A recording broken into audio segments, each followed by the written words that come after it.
Hello, welcome back. Tonight I will talk about my book King Paimon, the Lord of the Endless Silence, the Lord of the Abyss. And it is quite interesting now how one comes to the idea to write a book, and especially one is King Paimon Grimoire. And it has been a journey for me as well that still continues, and I am still searching for King Paimon, and I'm still longing now to know more about him and to connect even more with him in the future. But in the beginning, there were a few factors that brought me to the book, and the months before, I was, in general, I read a history or more like ancient history, and then I was reading about god Arzu, and somehow I saw the representation of god Arzu on a camel, and then I read about King Paimon from the book of Solomon, Ars Goetia, the lesser key of Solomon, where Paimon is described as one of the 72 demons of the book, and he's represented as a king of hell or a demonic figure, no? But the fact that I discovered god Arzu before, that told me that, which is much, much more older in history than the Book of Solomon, showed me that, Paimon does have different characteristics, and the description of him as a demon is, in my understanding, not the Christian way of describing him, which is wrong. Demons are created by God as well, and they are not evil, no? They have a different moral compass than humans. They don't describe themselves as good or evil. At the same time, they have free will, and they have supernatural powers, and they have very strong moral guidance as well, no? It's not to say that they are of hell or they are evil, in meaning that they have no morals or they are bad or anything like that. No, actually they do stand for truth, for knowledge, for a lot of very high values. And then I found on internet like a video where I heard King Paimon talking. It was like a meditation video in some way or another, and that was the time I wrote the first verses for the book, where I felt the first time connection with Paimon directly. And he was speaking in a different language, an ancient language, and somehow in my head I tried as much as I could not to understand and to translate that, or I was guiding myself after the things that I was feeling after hearing the voice of King Paimon talking in this language. And I wrote my first verses. I said King Paimon, no, I felt his kingship, I felt his power. And then I wrote, may thy camel never always find water, no? So never lose, like there's the travel through the desert with the camel. But the camel is a very connecting factor with King Paimon. King Paimon always travels on the camel. That shows a lot of, different meanings that it has. The desert, no? It shows that King Paimon is from the desert area. It shows about the travel, no? The fact of eternity, the eternal travel. And the camel is the most adequate animal, no, to travel through the desert. The camel will always find water. The camel will always bring you home. And that was the feeling I was having. And then I discovered, more things about King Paimon, and I put it all together in a grimoire, in a book. It's written in verse, and it tells the story of King Paimon. There's an introduction of King Paimon, then there's different testimony of King Paimon from other people, and then later on King Paimon himself talks throughout the book, and so on and so forth. So there's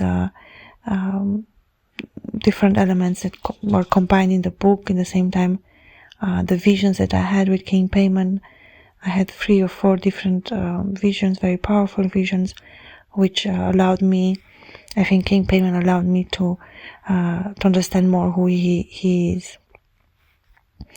Now another thing comes to my mind.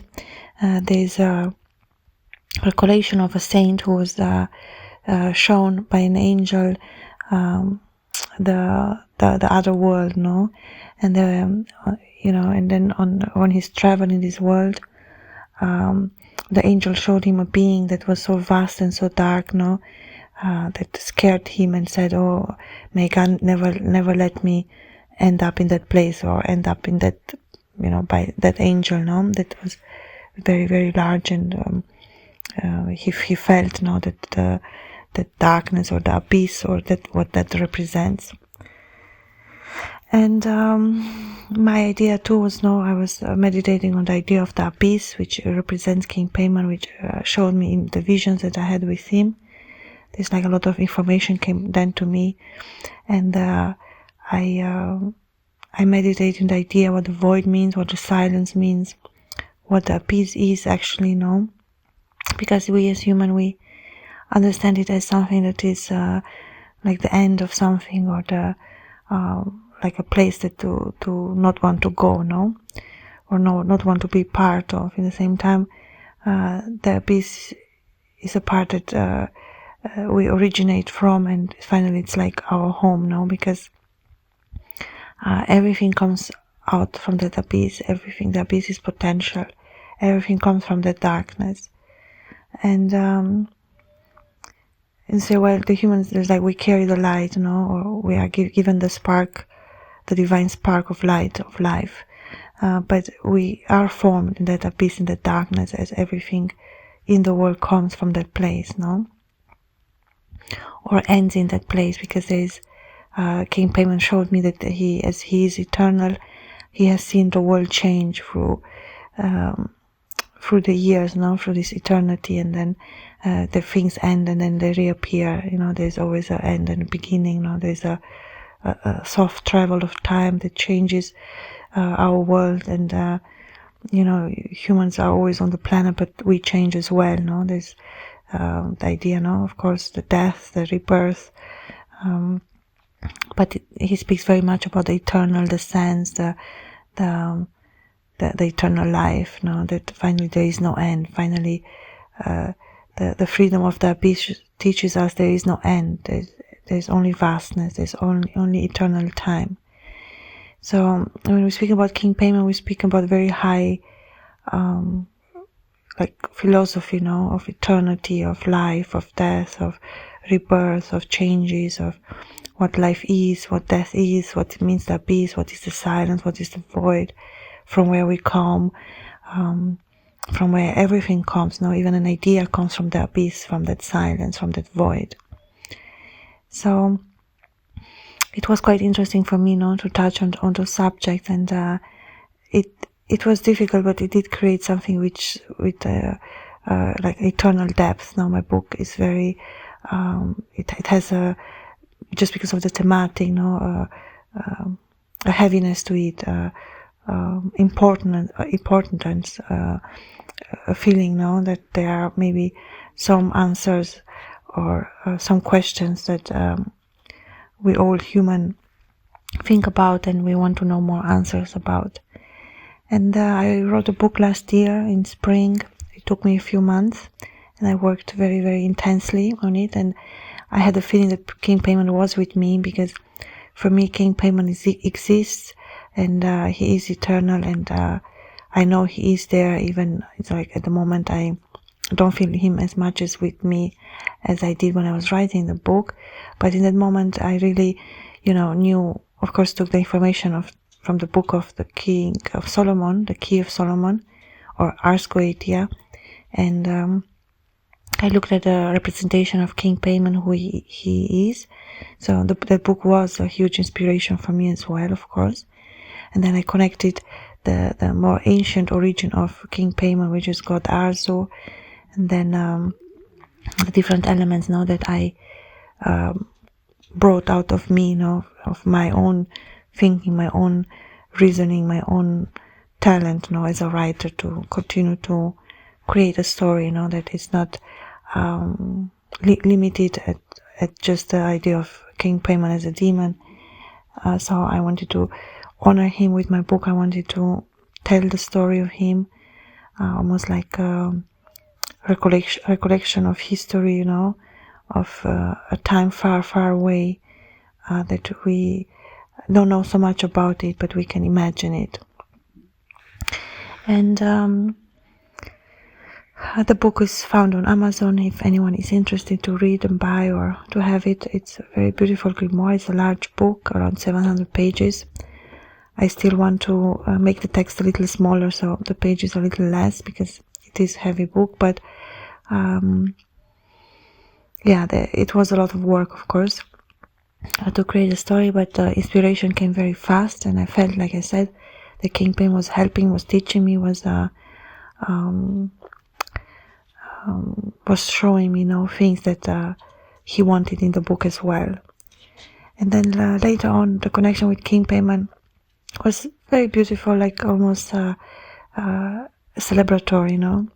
Sometimes I will stay at home or be at home and I will hear music that he will play, or I will feel his presence.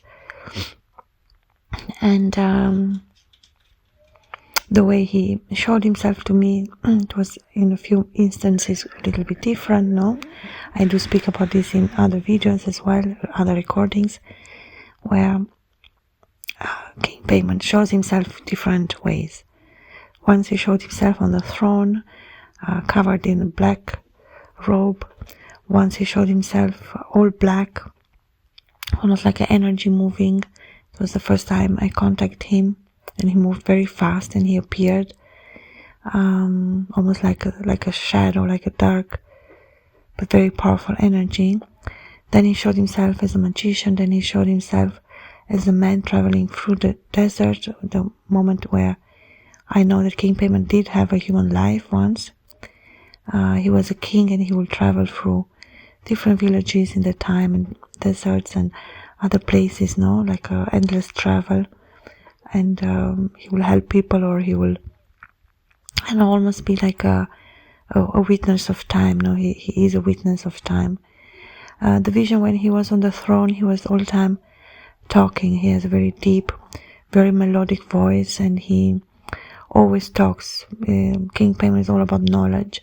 It's almost like the witness of time. He speaks about the past, about things that have happened. It's almost like some type of prophet, some type of like a very strong, powerful energy that he carries now, with all the knowledge, with that crown of eternity that he carries. And after I finished the book, I still wanted to connect with King Paimon, and I didn't want to leave it there, so to say. So that was the reason I created the recordings, and I wanted to learn more from King Paimon. It's like the lessons that I had to learn were not only the book, but other things as well that he wanted to teach me, no? And the first time I worked with King Paimon, he really did change me in a positive way, because he took away doubt from me, especially when it comes to me talking or sharing the way I work. He improved my work. He gave me freedom to be who I am throughout my work, or when I'm playing music, no?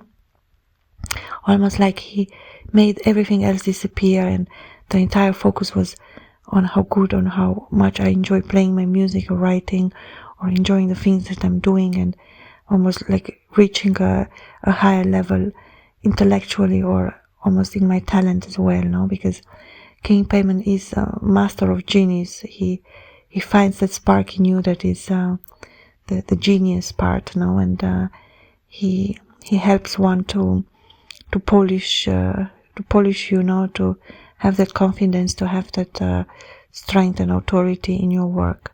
So he is very, very beneficial, but he's a powerful energy. He's a powerful, we can even call him a demon, because for me demon means eternal being, and it does represent him as well, no, because he is eternal. And demons are highly intelligent. They are supernatural beings. They are not humans. They can take different shapes. They can be invisible. They only show themselves as they want, when they want, to whom they want. They have very strong free will. And they're very, very protective of their space and their dominion, and very powerful. But they're all very high moral authority they carry. So they are not evil or wicked in any way. But they understand those elements very well. They work with that shadow very well. They see that in humans very well. One cannot hide anything from them. No, they're so highly intelligent. And I know this because I feel the energy, and I've written different grimoires, not only for King Paimon. From the Book of Solomon, I wrote the grimoire of Buea, which is a king of hell, very powerful being. I wrote it's a very beautiful book. The grimoire of Le Rage, which is the master of the wind, master of nature as well as Buea is too. I wrote the grimoire of Barbatos, which is about different skills. Barbatos too is a very skilled demon. I wrote a grimoire of Gusion, which is a celestial lion. He's a master commander. He's a warrior. I wrote a grimoire of Vapula, which is very impressive, very beautiful book. And when one reads all these grimoires, one has a better understanding of who they truly are, no? What is the meaning behind it. So I'm quite happy that I went beyond what I was reading, and I tried to find my own truth. I tried to connect with them and write their grimoires, because a reason why I wrote these books were for them as well, too, in honor of them, and to learn from them, because their knowledge is very vast, very beautiful. And I did write other grimoires. If you want to find them, you can write on Amazon. My name, Anais Giulia, and there you find all my books. I wrote more than 40 books until now, and I published, and almost 10 grimoires, if I'm not mistaken. I did write grimoires, and I will continue to write grimoires. I wrote a grimoire of Asmodeus, which is very powerful, very known, famous demon, and it's a very beautiful book as well. One really learns a lot. It gives us humans a bigger understanding of different answers, the way the things they know, or the way they see the world, or the way they see human or love, or different subjects that we humans are working on for our lifetime. We all work on different subjects. We all have our own strength, and then there's always something new to learn as well. And these grimoires, definitely, they have a lot to show. They have a lot of knowledge in them. At the same time, now, of course, King Paimon, it is different. King Paimon is above all my books, and I will always put King Paimon first, because it is a masterpiece in it's like the best book, or it's not so much how good a book is, but it's more like what it means for me personally and as a writer, and what he did for me in my life, King Paimon, how he helped me, how he saved me, how he gave me so much more understanding of things that I never imagined to write about, and it was not easy, because when we speak about the abyss, we say, well, everything is dark, everything is, you don't see nothing. How can I write about what's there so interesting, about darkness? And I discovered that there's so much there, and there's like a own reality, own truth that was able to come into the light, or through the light, for us as well to enjoy and read and learn from. So I'm quite happy, and I'm very grateful and thankful to King Paimon for teaching me and making me, a master of my skill. And he really has those powers. It is great to work with him. He's such a good teacher. I just loved. He was very strict, and at the same time, as I said, he was very free as well. He taught me a lot about the freedom in the moment of creation. And then in these recordings, I meditated on different exercises. I wanted to learn from the magic of King Paimon, because King Paimon, finally, he's a magician of the West. He's a true magician, and it was interesting now to learn from him different ways how to work with magic. And he showed me one most important of his ways, the mirror magic, which is a reflection point that one can, just by sitting in one place, one can meditate on those recordings where I'm talking about the different aspects of reflections of what a mirror means and how one can learn from that. There's the subject of dark and light and shadows and the light, and there's always say, well, there are three elements: the dark, the total darkness, the shadow, which is already touched by light, because total darkness, the abyss, is not touched by light. Light doesn't exist there. It is that dark. And then when we have shadow, the shadow is touched by light. It's like a mix from the total darkness with the light, And then we have light. So there is, even in the darkness, even light, it can go to the extremes, And we say, well, the darkness too, we say, well, it takes away the sight. But why it does take away the sight? Because it teaches us that the real wisdom, the real answers are when we close our eyes, where that light is not able to touch. There we find the real answers. There's the truth hidden in that total darkness. We are able to meditate and find the answers and have, they say, epiphany. It's like from where that knowledge comes. Well, of course, everything comes from God, because God is the source, origin of everything. But God put different supernatural beings as angels, as are too.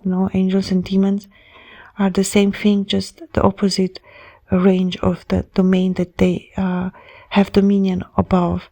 And God gave that the dominion. It is not a Christian way to say the demons are bad and evil and the angels are good. No, angels have powers and they do things in the command of God as well as demons do. But I think demons are more free will, They are a little left more far away from that light of God, Not to call them evil in that way, because the reason why they have that, because they have different work that they have to do, which is extremely important, and it is for God as well, It is for humans as well. So they are not so much separated, and there is not this dichotomy of good, evil, and bad, and so on. It's a little silly the way people understand it.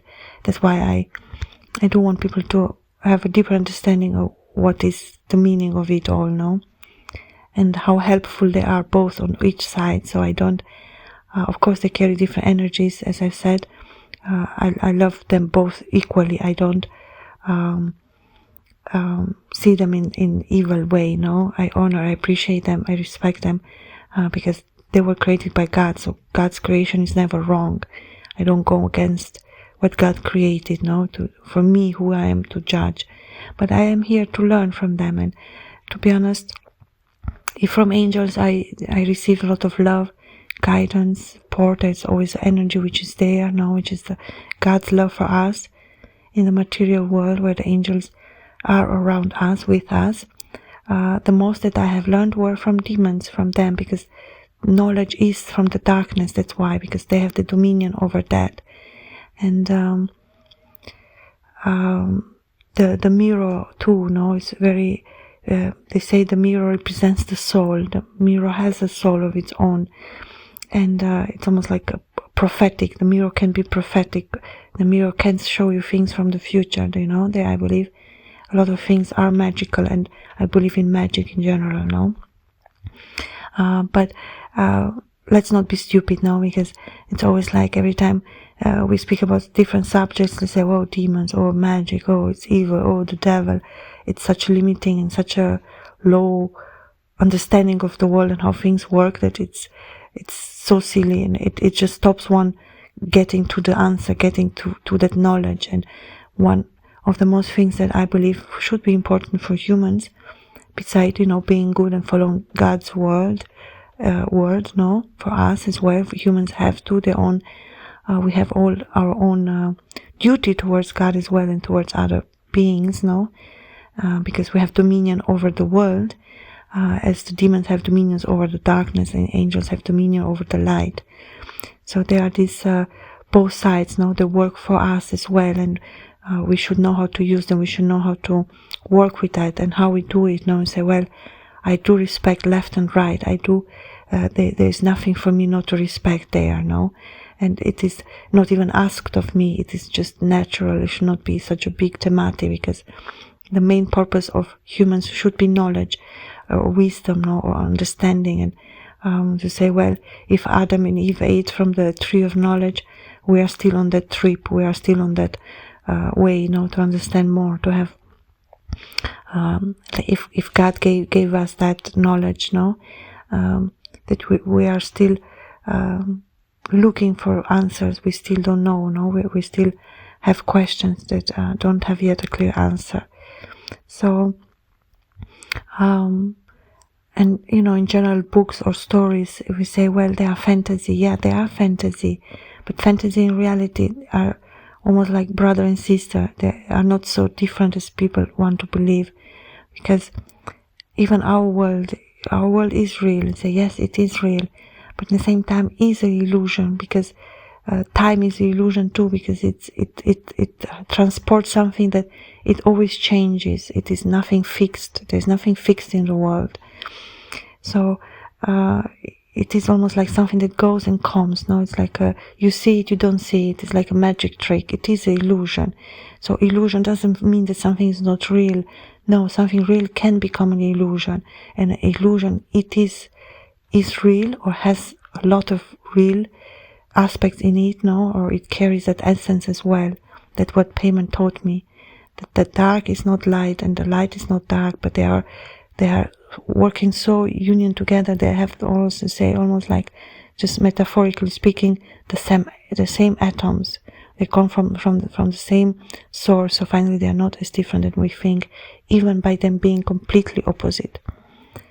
They work together, so they have a lot of similarities between them as well. And one can learn and work with both elements, of course, which we all do know. To say, well, even me as a human being, I love the light, the positive, the aspects of me. But if I stop there, it will not be my full me, because I love my dark aspects as well, and I will not be whole if I will not understand that I have both inside me. And I cannot have different, because I come from the darkness and God gave me the light, no? So I am both, from nature, from birth, from origin, from destiny, from who, you know, what a human is finally. As anything that has ever grown, even a plant carries the same essence we do, no? It comes from the dark and it moves towards the light. It opens in the light. But not only the light made that bloom open possible, to say, only the light makes me bloom, give me the knowledge, makes me fulfill my purpose. No, the darkness is the moment before where the plant was able to grow, no, and to even exist. So darkness is the origin point. And I think it's helpful, because it takes away the fear away, you know. I had too a lot of fear when I was starting to work. I was thinking about demons, and oh my God, maybe they will like do bad things, or, you know, because sometimes the mind, we feel something, the mind tries to rationalize it, but then we realize that a lot of things are spoken to you, or someone told you that it's like that, or it's just the belief of others, and then you think maybe it's true, no? So there's always this illusion of the mind playing tricks, because the mind, it's always like a mirror that gives a reason, or trying to find a reason for the feeling which I was feeling, which was maybe fear or doubt, or I didn't really know, because when you touch a subject which is new, you go into the unknown, and the unknown is scary, no? But that's the beautiful thing, because that makes one brave, no? That gives the light as well. That one makes one wise. It gives the light as well, no? So you see how good dark and light work together. They are not separate. That's what we have to learn. They are not separate, and they are not. If we think that it's so separate and so opposite, and the dark should stay left and never touch the light, and the light should never, it's not even possible, no? It is fake. So the real seeking of any knowledge or any wisdom or any theorem, it's always the truth, no? You say, well, if it's the truth, why we have to condemn it? Why we have to judge it? Why we have to go against it? Why we have to fight the reasoning when it is as it is? And I said, it is all created by God. Who are we to question God, why he created this being, or why he gave this being this supernatural powers, or why he created us humans so different, or why we carry this? There's of course a reason, and you can ask God and he will give you an answer, no? But it is a beautiful thing to use our own mind and seek for our own truth and our own parts of ourselves, no, that we are called to witness, to see, to acknowledge. And the way we do it now is through honor, is through respect of all the different elements that exist. So the abyss is not evil, the abyss is not only dark, the abyss is not the end, the abyss is the place where all life comes from, all potential or origin of everything, no? Even our world, even the cosmos comes from the abyss. As God said, at first was darkness, at first was nothing. That is the abyss. But then when God created the world and everything in it and the cosmos, the abyss didn't disappear. The abyss is always there. No, it's just that things appeared in that abyss that we grew, no? At the same time, the abyss is eternal, no? But our world is temporary. Things change. Temporary in the meaning our world too is endless, no? God made us too eternal, endless. But there is changes, there are more visible changes throughout the history. Things change, cities go down, they come up, no? The humans change. There's in places where things were built, after didn't exist nothing, then again something was built. You know, there's how you say, when you traverse the time, no? When you think of a huge timeline that moves in front of your eyes, you see things rise, go down, things rise, no? Sometimes we see it in movies, in this image, how time changes everything finally. But time is not the ultimate factor, no? Because, you know, time is eternal, and time does bring changes with it, no? We see it in the physical form, in how time changes, no? Changes us, changes the world, and so on and so forth. But it does bring change. So time is an important factor. Otherwise, everything will be the same, no? So it moves, it flows, no? There is a time travel, no? The time does travel as well as we too, as our planet too travels. Everything moves. There is no fixed point. There is always a change. There's always something new, no? That's the grace of God. That's the power of God. That's what God created for us. And the abyss is more like a static point where the things change too, but it's in a very small, almost unseen to the eyes. No, everything's a little more hidden, more secret with the abyss. There's always like almost like a protection over it, no? And I still, of course, want to learn from King Paimon much more, and I am seeking knowledge, of course. I know he carries a lot of knowledge on very many different subjects, and from the last feeling or information I got from King Paimon is that he is far away into the future. He found somehow a way to travel, and he is somewhere in the future, and he said to me that he will come back. No, so I'm waiting for him to come back. There's always a point where to say King Paimon has to do the things he has to do. No, he's always traveling. He's always on the go. He's always somewhere.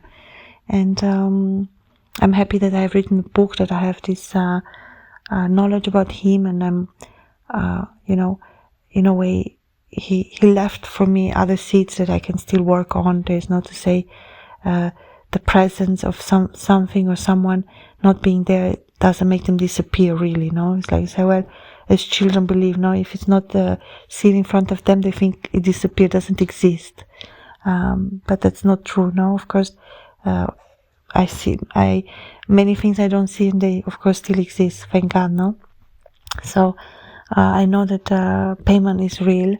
I know that he exists. I know that he's somewhere far away in the future, some other part of the cosmos. I don't know the reasons. I don't know when he will come back. I don't know, but I feel this longing for him. I see him as my father. That just for the way he received me, the love he gave me, the knowledge, the protection, the he really. I feel myself as his daughter. That Paimon is my father, my eternal father. No, that I'm longing to meet. I'm longing to go with. No, it's almost like, or I'm asking him for him to come back to me, to come to me and save me, or help me, or guide me. No, there's a need that I have of him, and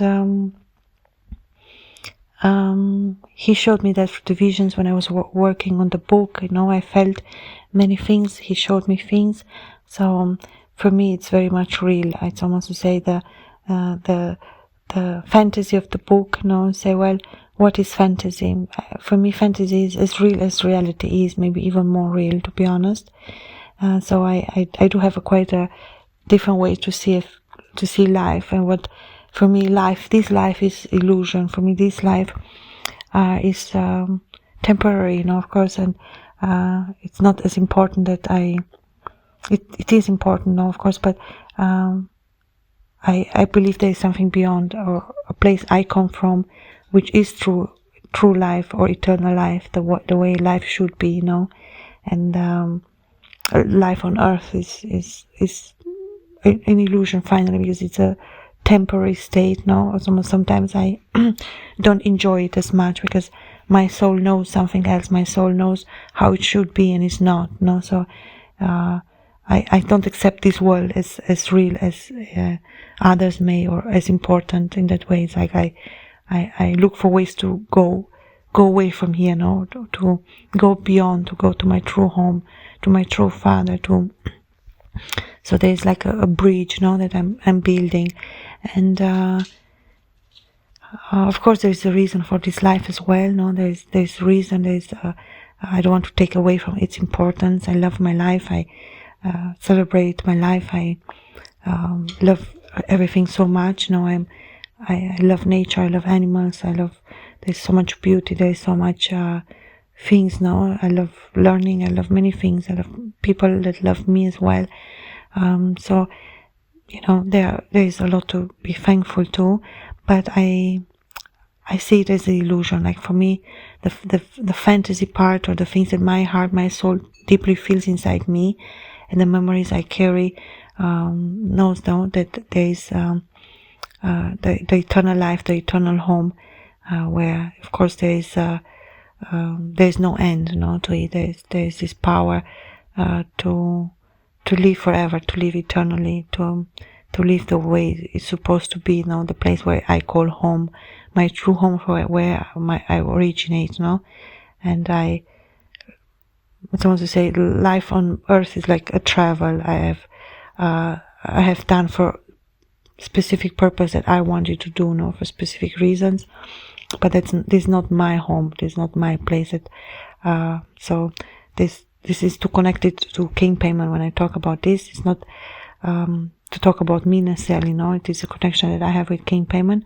That's why it came through in this recording. And I will continue another time with other subject, and talking about the book King Paimon, the Lord of the Endless Silence, the Lord of the Abyss, my father King Paimon, which I love and adore so much. And it's always a pleasure. It's always great to connect.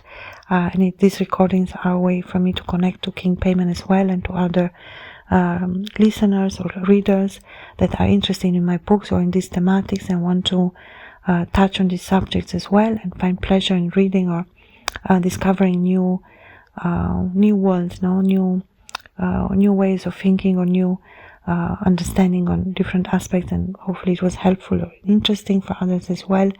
Thank you so much for listening. Until next time, bye.